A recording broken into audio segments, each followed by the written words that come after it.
everyone, and welcome to QuadRadio. As today we come to you talking about women's ATV motocross. As we say congratulations to one Chloe Buerster for her first ever national win here in the women's class. And from what I understand, Chloe, this is your first ever overall win in national competition. Yes, it is. Wow, pretty important and pretty special weekend for you, huh? Yep, it was really exciting to get a first podium ever.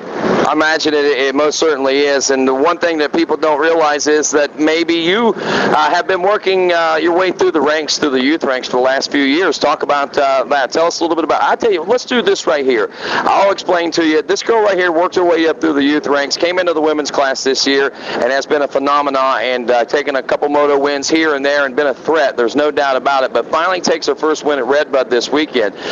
We'll talk a little bit more about that in a second. Let's get to know Chloe Buerster, about who she is, where she comes from, and why in the world is she racing ATV motocross. Chloe, first and foremost, tell us a little bit about yourself. Where do you come from? I was born in Moscow, Russia. I was put in the orphanage for 17 months, and my parents adopted me when I was 17 months old. And I moved to Illinois, and I lived in Noble, Illinois for about 7 or 8 years, and then I moved to Olney, Illinois for another 10 years, and that's where I live right now, is Olney, Illinois, my current hometown. Is that right? So, Moscow, Russia, I would almost have to venture to think that quite possibly you may be the only Russian women's class racer to ever take a win, man. That's pretty historical right there. Yeah, it is. I'm pretty glad I got my parents right now. They're pretty great, and I can't thank them enough for just being my great family I have.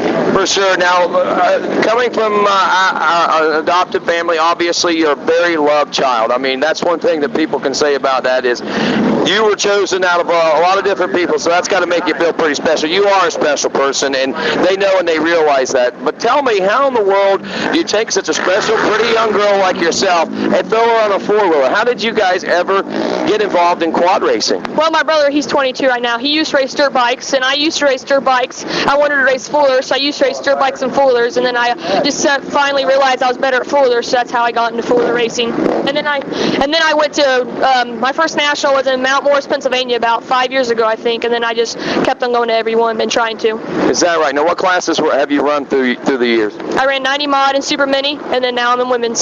So 90 mod and super mini. You didn't even race the girls class? Is that what you're telling me? Yep. I actually ran a schoolboy junior class for a couple races, and I didn't really like it, so I stayed in 90 mod and super mini.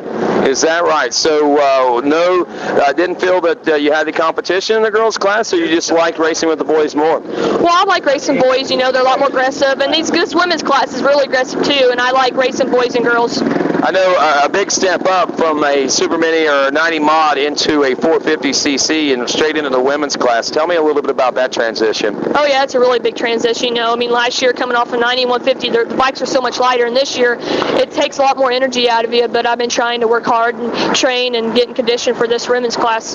You know, it's something that amazes me, I think, as much as anything. It's not probably how well you're doing in the women's class, but probably more so how well you're doing in the boys class, racing against the boys in the open B class. Sometimes, Chloe, it almost seems like it's an easier battle for you in the open class and the B classes than it is in the actual women's class. Well, yeah, in the four-stroke B, you know, they're always aggressive, but on this four-stroke B helps me get ready for the women's class, because I'm used to, you know, I'm used to aggressive riding, and it helps me prepare for the women's class.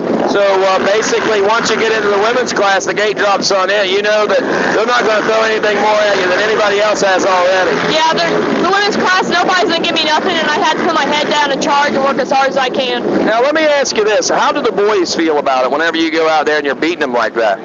I don't know. I don't really ask them a lot. So you don't really, probably, it doesn't concern you, does it? Nope. I just put my head down and fight for it. You know, I think I've never heard anything cross. I've never heard anybody say anything. I think those guys respect you, and you've earned it, that's for sure. Yeah, I think they had to. I think you're absolutely right. So what's the plans? What's the future hold for Chloe? I'm going to be, my plan next year is race women's class and probably another B class and see what happens from there. So any plans further than the B class, A class? I mean, are you one of those girls that may say, I'm going to try to line up in a Pro-Am class or a Pro class someday? I don't know. Hopefully one day I will. Well, good luck to you. I know that you got a lot of people that support you. I've seen a big crowd of people over here at the podium whenever you were giving your podium speech. Who do you want to say thanks to? Oh, I want to thank God, and I want to thank our team this year, the Roberts Racing Jansen Outlaws. I want to thank Motocross Suspension, ITV Tires. I want to thank Adrian Cooper for being a big inspiration to me, and I want to thank ESJ Graphics. I want to thank the Jansen Motorsports and the Jansen family, and I want to thank my family overall. They've just been a really great support to me. That is for sure. Chloe, you're a great girl, and I look forward to getting to know you better. Thank you. And I want to thank Roberts Racing, my mechanic Jeff Roberts. He does a great mechanic, and Jeremiah Jones Riding School. They all help me out very much. There you go. That's Chloe Buerster. I'm Rodney Tomlin. This is Quad Radio.